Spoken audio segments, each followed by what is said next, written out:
naghahanap ka po ng bago mag-bike. Sama, may pagkasa na ako. Ano po, ay may table honey. Ito YouTube channel daw. Nakaka-trigger na sa ng juice, ano ng diabetes. sa kape. Mamaya magagaling.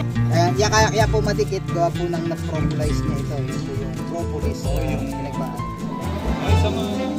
Ang mga honey po niya, yan, ang honey niya, yung mga nasa honey pouch. Yan. So yung bilog-bilog po yun, yung malalaking yan, puro honey po yan. Ikutin mo sir yung loob.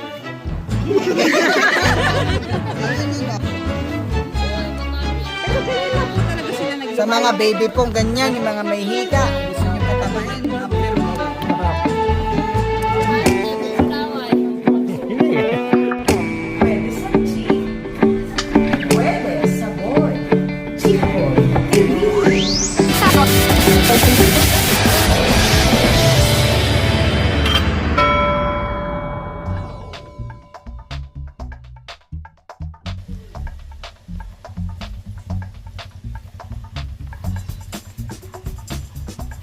Magandang araw mga ka-chick boy. Kamusta kayong lahat? Ako si Joji at gayon ay nandito tayo sa PJ Plantations and Bee Farm sa Tayabas City, Quezon.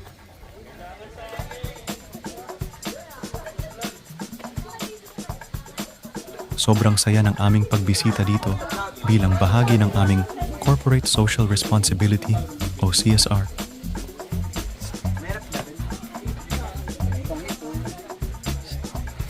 Binisita ng pamilya ng EFOD ang PJ Plantations and Bee Farm kung saan ibinahagi sa amin ni Doc PJ De Castro, ang may-ari ng plantasyon at bee farm, ang pinakabagong balita tungkol sa stingless beekeeping.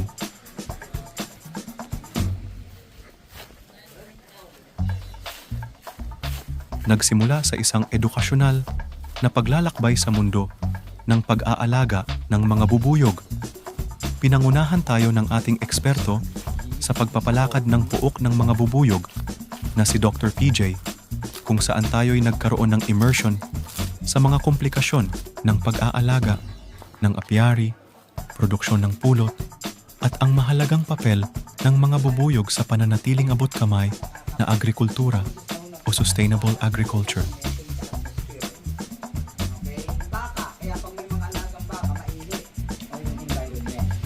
Okay?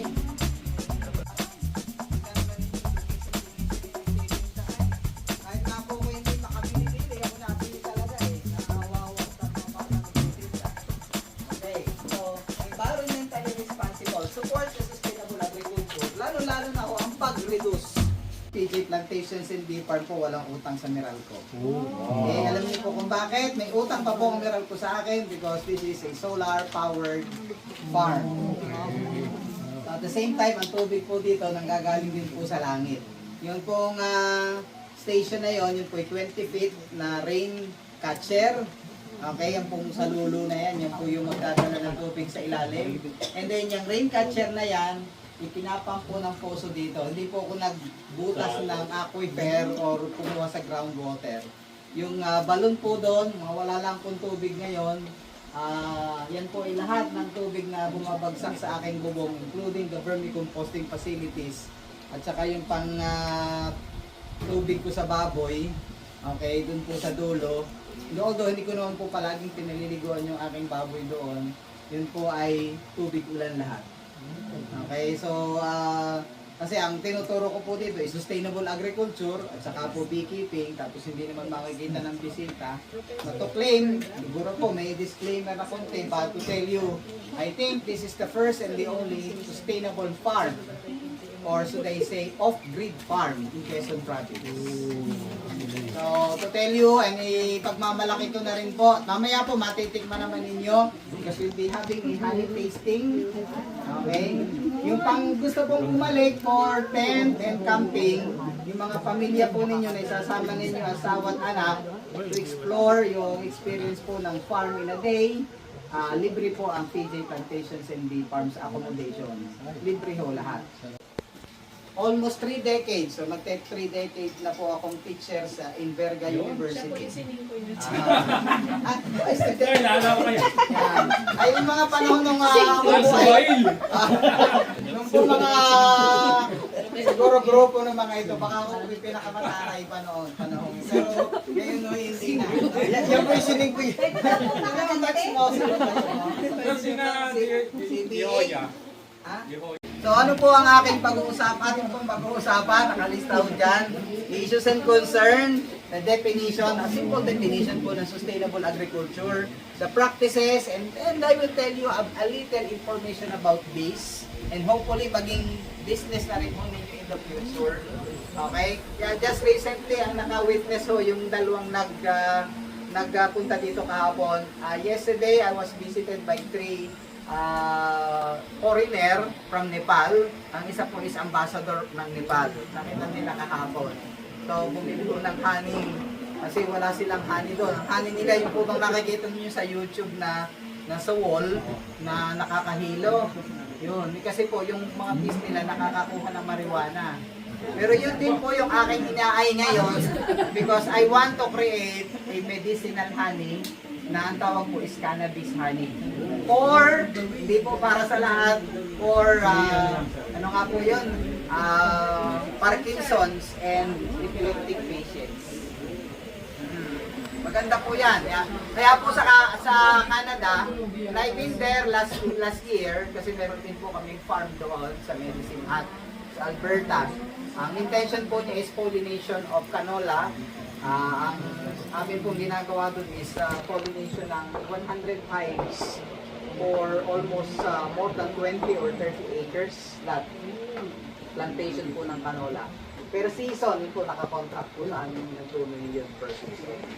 So every summer, pwede akong pumunta doon just to visit the bees and then balik po uli ng August dito.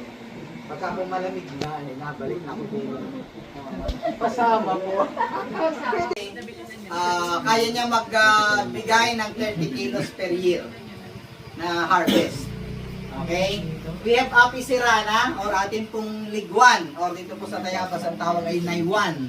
Maliliit lang dito. Meron po yun. Hindi pumapasok na yun. Mas maliit. Ang tawag po dyan ay Asiatic Caribe. No? Or laywan. Okay, pwede rin po siyang alagaan. And then, ito po yung alaga ng mga aita na kinukunan ko ng maraming source ng pulot, which is the Apis breviligula at ang Apis dorsata. Okay. At ang bida po dito sa atin, na sa aking farm, ay ang Tetragonula. Okay? Kakaiba. To give you an idea, Tetragonula biroi is one of the 2 remaining species sa buong mundo when it comes to honey production. Number 1, one of which ay ang Tetragonura carbonaria na nasa Brisbane. Sabi sir, masarap yun carbonara yun, di carbonara. Nasa Brisbane at ang narito po sa Pilipinas na Tetragonula biroi. Isa po ako sa nag-document ng Tetragonula biroi or otherwise known as stingless bees or lukot sa Tagalog. Yan. Actually, in the Philippines, meron po tayong 16 subspecies of stingless bees. One is Tetragonula biroi, tapos yung isang nariyan, ay papakita ko po sa inyong hindi aggressive, is the Tetragonula laeviceps. We have Tetragonula puscubaltiata, we have Tetragonula iridipenis. Kaya po siya iridipenis. Ang kanya pong opening, yung opening na ganun, parang erect na penis. May mas malaki pa po doon. That is the Tetragonula iridipenis iridipenis. Masakit na daw makatusok. Alam mo na natusok.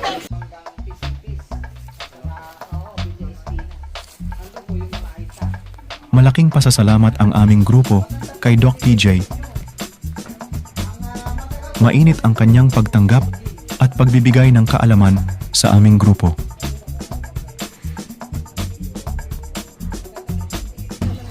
Maliliit. Mamaya na lang po natin. Tetragonula laeviceps po ito.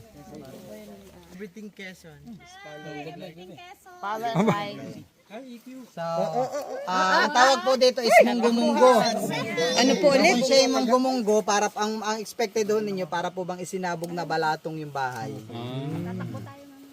Kaya po madikit, gawa po ng na-propolis niya ito. Yung po yung propolis na pinagbaan niya sa bahay. Ay, sa mga... Ang mga honey po niya, yan, ang honey niya, yung mga nasa honey pouch. Yan. So yung bilog-bilog pong yon, yung malalaking yan, puro honey po yan. Yan, sir. Okay. Dut-dutin mo sir yung loob. Yung mga... Yun yung lote mo. Ito. Ito. Sundutin mo lang sir. Yun, may honey yan. Yan. Yan, kunin mo yan. Ayan, tapos yung bay parang may ganyan. Yan. Ayoko nga. Yung pinuntahan namin sa Alabat, ganito. Opo, nagturo doon. Kay Dambo. Si, ang tawag doon? Frank. Tapos kayo na po ipakain. Opo, yan na.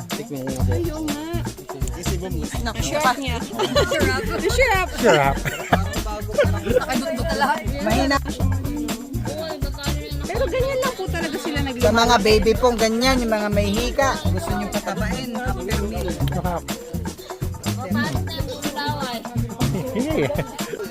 At saka yung honey. So, ibig sabihin, kung parehas po siyang mayroong therapeutic effect, mas na doble po dito sa honey with pollen. So, ito po ang makikita nyo kay SNR sa BGC na ito sa Mega Mall sa Kasarustans, ang price po nito umabot ng 620. Dito po. Dito po ay discounted ho kayo dito. Magkano po? 600 na lang. Hindi, joke lang. 400 ho dito. Or mas mababa pa. Depende ho sa dami ho ng makukuha mamaya. Pag sama-samahin na lang po nyo para makita natin ng discount. Ito naman po yung honey ng Giant Honeybees. Okay, meron din po ng mas maliit. Mas meron po ng ganitong medyo mahal lang kuha. Nakita kong unang honey, medyo viscoso ng konti. Honey po siya ng Apis mellifera. So this is the European bees. Mas kilala po ito na honey ng mga ginagamit for coffee sa mga cafe ito. Kasi ito merong kanyang parang aftertaste. Pero ang lasa nito more on sunflower honey kasi ito po ay mga group namin sa Benguet. Mga igurot. Sunflower po ito. Kaya unahin po natin ang European. So, European. One dip lang ho. Okay, yan. Sige po. Attack. Ay, sayang naman. Sarap. Baka manulog. May dalawa pa kaya hindi tayo pwede Ulos. Ulo yan kay... Wala daw babalik. Isa lang po ang safe. Ito po ang safe sa diabetes. Masarap yung natikman ko. Ito po iba. Tingnan nyo. Iba na ang aroma nito. Alin yung dinutot namin kayo na sir yun? Are po, are. Yan, are naman po ay Giant Honeybees. Yan po ang aking apat. Ngayon po ang hawak ko yung 4 na tonelada. Sabay! Pwede yan sa ano? May alak sa... Sa suman. Ito po, ginagamit ko ito na ano, vinaigrette ng lettuce. Naalit na vinaigrette itong nilalagay ko. Ito po yung unang lasa nyo, siguradong mas, kung ito hindi nyo nagustuhan, ito sa unan, mas lalo kayo nakangisi dito.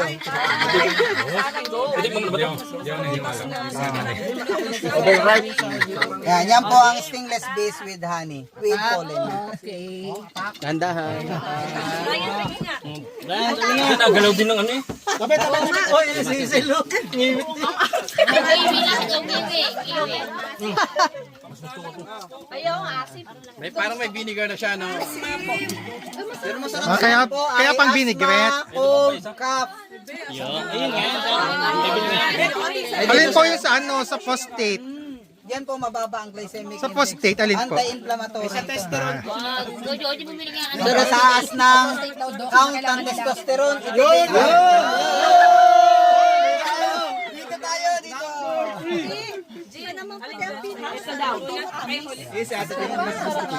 Sa una lang po yung tikim, pero pagka po repetitive na, lasang champoy po yan eh.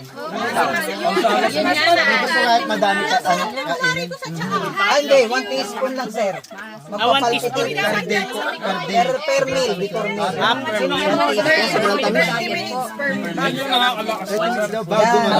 Bago mag-bike. May iba siya sa Ito po ay may table honey itong dalawa. Nakaka-trigger na Sa ng juice, pwede sa diabetes. tea, sa kape. Mamaya magagano. Mahirap yung magbenta dito sa local kasi dito maghanap ka muna ng buhin at sisipunin para may bumili. Kaya ang dala ho na. Anong lasa? Anong lasa? Puting. Huwag yung dadamihan. Ito naman, pag ito lang sa bata, lalagyan niyo po ng kalamansi or ginger. Pwede din po ito sa bata. Basta wag lang pong bababa ng 1-year-old ha. Kasi ito po ay probiotics. Bawal po ang probiotics sa 1-year-old and below.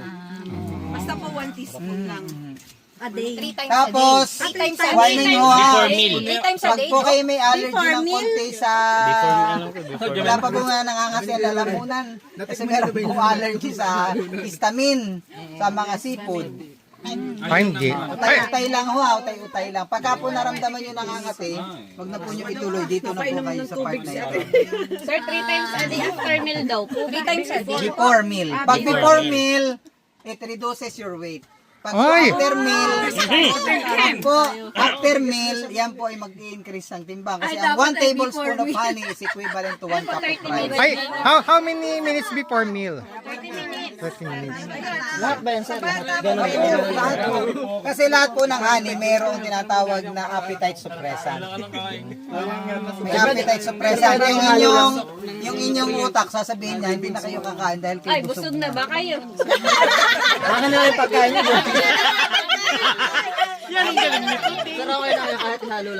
Galing mo.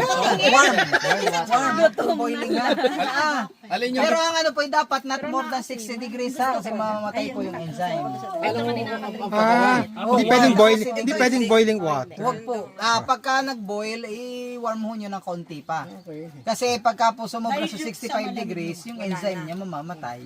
So wala nang effect. Ay, sabi before sex. Sugar na lang. Samahan po ninyo ng makahiya. Yan, may green. Nakaka-erect din po yun. Alam, may side effect. Pag hinawakan natin, klop din.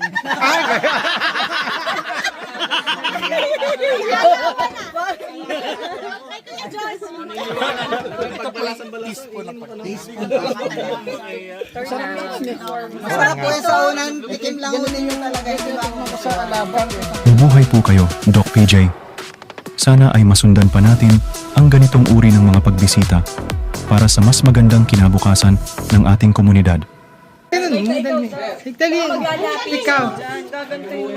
Baka maglapit. Maglalapitan sa iyan, hindi hinihinggit yan.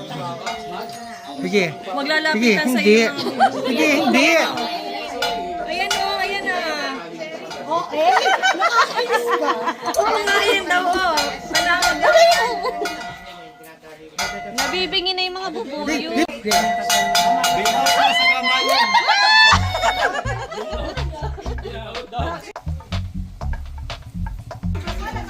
Ayan. Kano daw po nagasto sa solar? 178,000 po. Tapos ang kanya po ay Kano pa ba? May bata.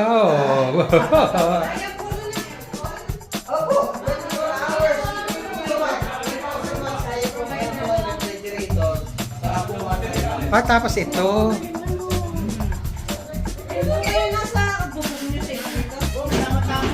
pwede pa po yung Japan. Ito po ang charger, tapos papunta sa battery, tapos papunta po sa inverter. Yan ang kaya nyo na aircon? Opo. Anong Kahit capacity po aircon? 1.5 gaya. Di ba sa makikita naman po yung computation sa ampere na yun. Pinaka-safe na po yung 5 kilowatt, pero ito po yung 3 kilowatt, alisin lang po yung ibang appliances. So, zero na kayo sa ano? Zero! At So, sa may welcome. battery ay... May utang pa siya. Ano? Oh, 100%. Ngayon po, pag nag 100 yan, yung pinapasok na Init pa, tinatapon na niya. Akala ko kinukuha ni Meralco. Yung nasa grade nga. Oh. Tinatapon na Kinukuha ni Meralco yun. Sa metering po, sa metering.